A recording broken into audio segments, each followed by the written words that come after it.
Now we talk about the visceral relation. Visceral relation first part का बहुत important है। तो फर्स्ट पार्ट का विसरल रिलेशन अगर हम आगे देखें एंटीरियरली यहाँ पे, तो क्या होगा, लिवर प्लेस्ड है, लिवर रखा है, तो लिवर ऐसे रखा होगा। लिवर का इंफीरियर सरफेस पे नीचे एक लोब होता है, वो इसके आगे आ जाएगा, दैट विल कोऑर्डिनेट। थोड़ा सा देखा जाए तो गॉल ब्लैडर भी आएगा इसके एंटीरियर रिलेशन में। पीछे की बात करें पोस्टीरियरली, तो पोस्टीरियरली तुम्हें पता है कि यहाँ पे पेनक्रियास होता है, head pancreas goes like this and curves like this.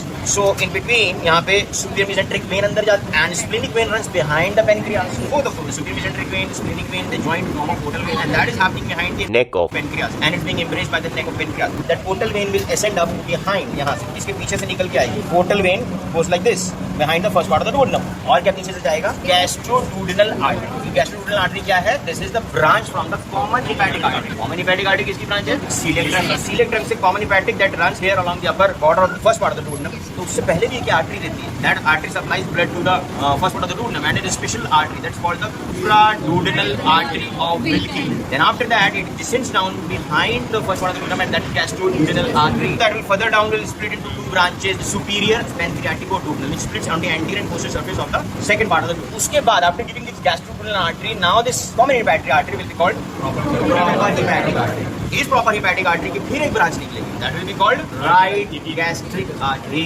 right gastric artery नीचे जाएगी, and you know lesser omentum, you know, that was bridging with the gap between stomach and first part of the duodenum to the liver because of peritoneal folds है। तो right gastric artery lower portion से अंदर जाएगी पीछे से, because arteries are actually retroperitoneal, ये पीछे वाली fold से अंदर आएगी। Similarly left gastric artery पहले ascend करती है, फिर enter करती है, ठीक है, lesser omentum पे along the lesser curvature, because the vessels have to be in between the two folds of peritoneum, and they were actually rising retroperitoneally। पहले ऊपर से पीछे से ऊपर जाके अंदर इंटर करेगी लेसर ओमेंटम में, लेफ्ट गैस्ट्रिक आर्टरी और राइट गैस्ट्रिक आर्टरी पीछे जाएगी पैराइटल पेरिटोनियम के, और फिर वो नीचे से जाके जो उसका लोअर पोर्शन होगा लेसर ओमेंटम का वहां से इंटर। तो both right and left gastric artery they run along the lesser curvature of the stomach and they supply mainly the stomach on its lesser curvature. But remember that right gastric artery will also gives few branches to the first part of the duodenum। और क्या relation होता है, ऑयल first part of duodenum के पीछे से आती है, और फिर वो यहाँ पे जब बिल्कुल inner curvature of the duodenum पे आ जाएगी, तो head of pancreas, body of pancreas में there is a long duct within the parenchyma of the pancreas, that is called major pancreatic duct। major pancreatic duct जहाँ खुलेगी उसके साथ में खुलेगी bile duct onto the second part inner curvature। we have right now not opened this